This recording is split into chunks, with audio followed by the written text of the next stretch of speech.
Where is the Ark of the Covenant? Well, let's read what the scriptures say. The last time we hear in the history of the books of Samuel, Kings, and Chronicles about the Ark of the Covenant is in 2 Chronicles chapter 35 and King Josiah. Remember that name, King Josiah. Now, if we go to chapter 34, the chapter prior to the description which we'll read of the Ark of the Covenant, we can see that Hilkiah the priest found the book of the law, the Torah, okay? And he read it before the king. And the king rent his garments because of the information, that, of course, that he heard. Then in chapter, 35 verses 1 through 3, let's read it. King Josiah kept the Passover to Yahweh in Jerusalem. They slaughtered the Passover lamb on the 14th day of the first month, and he appointed priests and the officers and encouraged them in the service of the house of Yahweh, and said to the Levites, who taught all of Israel, who were holy to the Lord Yahweh, put the holy ark in the house that Solomon the son of David, king of Israel, built. You need not carry it on your shoulders. Now serve Yahweh, your Eloheinu, and his people Israel. So what do we have? We have the Ark of the Covenant being restored with King Josiah. This is the last time it's mentioned.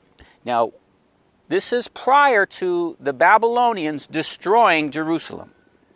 Okay? When they destroy Jerusalem, and the second temple is built by Ezra, Nehemiah, Joshua, Zerubbabel, the Ark of the Covenant is never mentioned. However, it is mentioned by Jeremiah. So let's go to Jeremiah chapter 3. Jeremiah chapter 3.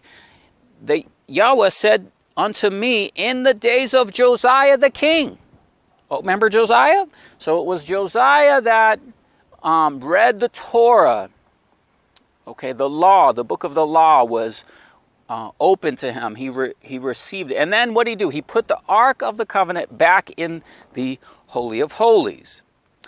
And then in Jeremiah chapter 3 verse 6, the word in the days of Josiah. This is Jeremiah's getting this word, okay? Then in chapter 16, and it shall come to pass when you are multiplied and increased in the land in those days, says Yahweh, they shall say no more, the Ark of the Covenant of Yahweh, neither shall it come to mind, neither shall they remember it, neither shall they visit it, neither shall it be done anymore.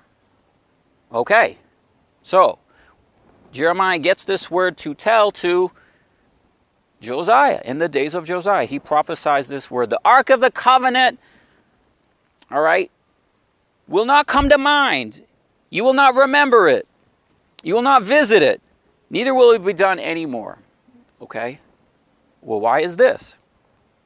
Well, it says it in the next verse. Before we go to the next verse, let's go to Revelation chapter 11 and verse 19. And the temple of God was opened in heaven, and there was seen in his temple the Ark of the Covenant.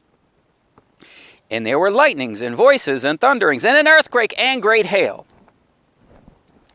So what has happened? Jeremiah is prophesying about the Ark of the Covenant. He's saying you won't see it anymore. It's going to disappear. And then the prophet John says the Ark of the Covenant is going to be in heaven. All right. Well, what else does Jeremiah tell us? Why? Okay. Now, of course, Jeremiah is prophesying in the days of Josiah. Josiah is our last recorded description of the Ark of the Covenant. If we go back to Jeremiah chapter 3, verse 17, it tells us why. And at that time they shall call Jerusalem the throne of Yahweh. Now, what is the Ark of the Covenant? It's a mercy seat. It represents his throne, his footstool. And all the nations shall be gathered unto it in the name of Yahweh and to what? Jerusalem. Okay. So it would appear that the Ark of the Covenant will not be seen, will not be remembered, will not be heard, will not be done anymore. Okay? That's in Jeremiah 3:16. The next verse, in that time they shall call Jerusalem the throne. All right? So, this would appear that the Ark of the Covenant is not necessary because the throne is in Jerusalem. Therefore, the Ark of the Covenant is removed from the earth and is seen by the Apostle John in heaven. In Revelation 11:19, the temple of God was opened in heaven. Okay, and there was seen in the temple the Ark of the Covenant, and that's where it is. Okay, so let's look at other verses that might, kind of give us this information, this connection between the Ark of the Covenant and the throne. Psalm 132 and verse 8, arise, O Lord, into your rest in the ark of your strength. So it's as if to say that the ark is arising. Then let the priest be clothed with righteousness, and the saints shout for joy. Verse 12, the children shall sit upon the throne forevermore. Okay, so again, we have this Ark of the Covenant. Arise, okay, from the earth. Where? To heaven. Okay, now, let's talk about Ron Wyatt. Now, many of you may say, well, Leland, Ron Wyatt saw the Ark of the Covenant. That's right. And we believe that the description and testimony of Ron Wyatt is true, and we can show it to you. Now, Ron Wyatt did something when he described the Ark of the Covenant that is unique to every other depiction of the Ark of the Covenant. Okay? Now, some of you may say, well, Ron didn't get pictures or evidence. Well, have you ever handled holy vessels? Okay, you can only do so much. So he has a testimony. He has a story. Okay? And then the righteous will rejoice in the story. The wicked will come against it. Now, let's look at why the Ark of the Covenant and the testimony of Ron Wyatt is true. Okay. What Ron Wyatt did is he described the Ark of the Covenant in a unique way no one else described. Most people will have a description of the Ark of the Covenant with cherubim on the mercy seat, right? If you've ever seen them, almost every person will have, kind of cherubim on the box, right?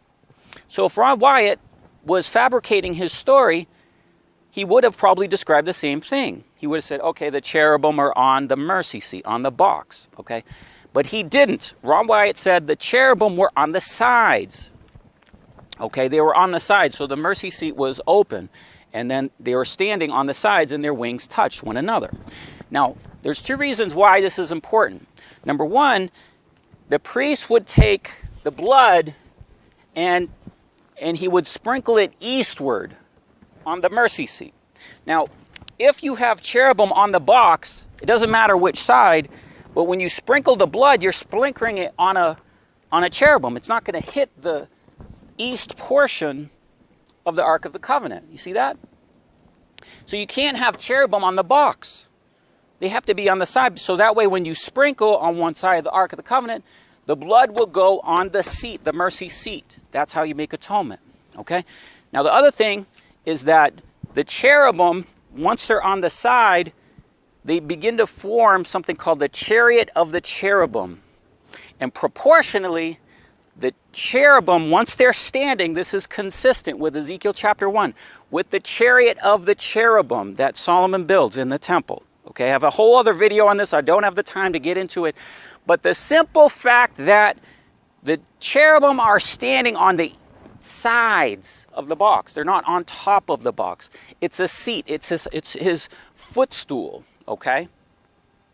So, we believe his testimony is true for the sure fact that there's nobody on the box. There's nobody on the seat. Okay? The seat, the mercy seat is clear. Okay? All right. Now, the other thing Ron Wyatt does when he describes the Ark of the Covenant is he describes this encounter he has where he takes the two tablets of stone. Let's remember that inside the box there were two tablets of stone, right? And they were inside the box, and he was instructed to take those and put them on a shelf. Okay, so he takes the tablets of stone. The angels are there to assist in these matters, these holy matters. He takes the tablets of stone out of the Ark of the Covenant. Why? What is going on? Why would the tablets of stone be removed from the Ark of the Covenant? Well, as you can see from the verses that we read, it would appear that the box of the Ark of the Covenant, okay, the box, the mercy seat, is removed. But what's left behind? The 2 tables of stone. They're placed on a shelf in the chamber where he found it. Now, there seems to be scripture to support this. And let's take a look at it. So that, remember when we looked at Josiah? Well, he first saw they brought out the Torah. Now the Torah is the first 5 books, but also the tables of stone, written with God's own finger. And Ron Wyatt said, in the last days, those tables of stone would come out. Well, we can see something in Isaiah chapter 30. It says,